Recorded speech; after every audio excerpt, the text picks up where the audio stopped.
Assalamualaikum warahmatullahi wabarakatuh. Alhamdulillahirabbil alamin wassalatu wassalamu ala asrofil anbiya'i wal mursalin wa ala alihi wa ashabihi ajmain amma ba'd. Alhamdulillah, hari ini kita berjumpa kembali dengan program Kultum Ramadan dengan tema mempersiapkan amalan terbaik di dunia. Qala Allah Ta'ala fi Qur'anil Karim, qala rabb hatta idza jaa ahadahumul mautu qala rabbirji'uni. Sampai apabila datang kepada mereka kematian, kepada salah seorang di antara mereka, ia berkata, kembalikanlah aku ya Tuhanku. Qala rabbirji'uni, kembalikanlah aku. Kemana? Yang dimaksud oleh orang kafir ini adalah kembalikan ke dunia. Mengapa orang-orang kafir meminta kepada Allah untuk dikembalikan ke dunia? Tentu karena ini adalah sebuah bentuk penyesalan. Penyesalan karena ketika di dunia, orang-orang kafir itu tidak mempercayai Allah, tidak mempercayai Rasulullah SAW, dan karena tidak percaya, karena tidak beriman, maka otomatis mereka tidak beramal. Karena mereka tidak beramal, maka mereka mengungkapkan penyesalan yang sedalam-dalamnya. Maka kita sebagai seorang muslim, kita bersyukur. Salah satu bentuk syukur kita adalah dengan beramal sebaik mungkin ketika di dunia. Nah, amalan yang akan kita lakukan di dunia ini, amalan yang seperti apa? Rasulullah SAW telah banyak menyampaikan amalan-amalan terbaik, amalan-amalan yang dicintai oleh Allah. Nah, salah satunya yang akan kita kembali ingat hari ini adalah tentang amalan yang dicintai oleh Allah Subhanahu wa taala. Ahabbul a'mali ilallah, amalan yang paling dicintai oleh Allah Subhanahu wa taala, adwamuhu, yaitu yang terus-menerus berkesinambungan, tidak putus, wa inqala, walaupun itu sedikit. Jadi walaupun amalan itu sedikit, kalau misal dia terus-menerus tidak pernah putus, maka ini adalah amalan yang dicintai oleh Allah SWT. Rasulullah SAW bersabda, beramal kalian sesuai dengan kesanggupan kalian. Allah itu tidak akan bosan sampai kalian yang bosan. Maksudnya apa? Allah itu tidak akan berhenti memberikan ganjaran sampai kita yang berhenti untuk beramal, sampai kita bosan untuk beramal, maka Allah di saat kita berhenti, di saat itulah Allah akan berhenti pula memberikan ganjaran.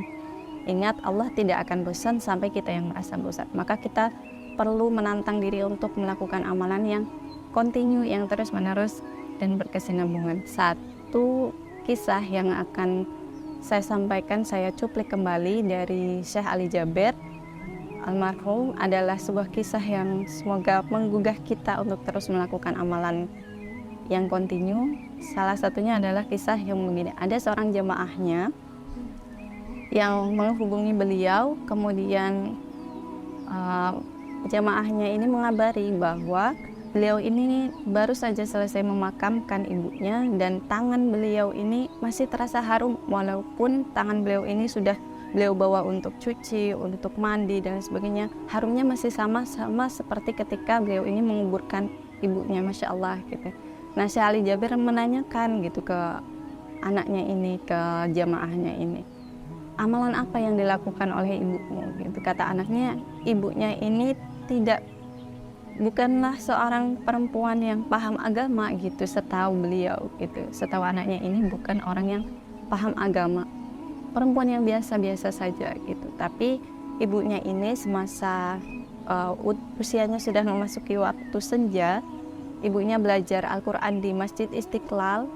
Nah, kemudian semenjak beliau ini belajar Al-Quran, beliau terus mengamalkan satu amalan, yaitu membaca surah Al-Mulk ketika sebelum tidur. Nah, ini ketika sebelum tidur beliau amalkan sampai beliau ini wafat. Masya Allah ya. Syekh Ali Jaber membenarkan, ternyata memang benar surah Al-Mulk ini ketika dibaca sebelum tidur, ia akan melapangkan kubur, ia akan meluaskan kubur seseorang yang membacanya sebelum tidur gitu. Jadi tidak salah dan ini sinkron begitu ya, sinkron dengan apa yang disampaikan oleh jamaahnya tadi. Dan jamaahnya tadi baru percaya bahwa oh iya, ternyata amalan yang paling dicintai oleh Allah Subhanahu wa taala adalah tadi adwamuhu, yang terus menerus wa inqala, walaupun sedikit, semacam itu. Nah, ini ada banyak sekali amalan yang bisa kita pilih ketika kita berada di dunia, dari mulai yang kecil-kecil, dari mulai yang sederhana seperti halnya zikir, kemudian zikir pun ada banyak macamnya, dari mulai istighfar, la ilaha illallah, masing-masing zikir pun ada keutamanya masing-masing. Istighfar ada 3 keutamaan, kemudian la ilaha illallah ketika dibaca ia lebih berat daripada bumi dan seisinya. Kemudian zikir-zikir yang lain seperti halnya sholawat, ketika zikir yang lain ada kemungkinan untuk ditolak, Masya Allah ternyata sholawat itu pasti diterima. Nah, ini baru zikir. Zikir itu ringan untuk dilaksanakan, kecil sedikit, tapi ketika itu dilaksanakan kontinu, itu akan menjadi amalan yang sangat dicintai oleh Allah Subhanahu wa taala. Selain zikir, ada juga qiyamul lail, kemudian ada juga sholat duha dengan masing-masing keutamaannya, menjaga wudhu, kemudian yang lainnya kita masih bisa mencari tahu lebih banyak lagi dari para ulama kita. Maka kita maksimalkan bismillah Ramadan kita dengan lebih baik. Kita mengevaluasi Ramadan-Ramadan kita sebelumnya, yang apabila usia kita sekarang 30-an tahun, 40, 50, maka 30, 40, 50 kali Ramadan itu seperti apakah Ramadan kita sebelumnya.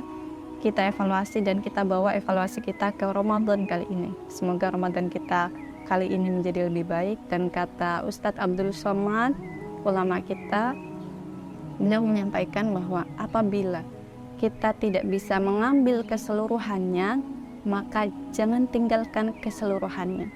Jazakumullah khairan katsiran. Wassalamualaikum warahmatullahi wabarakatuh.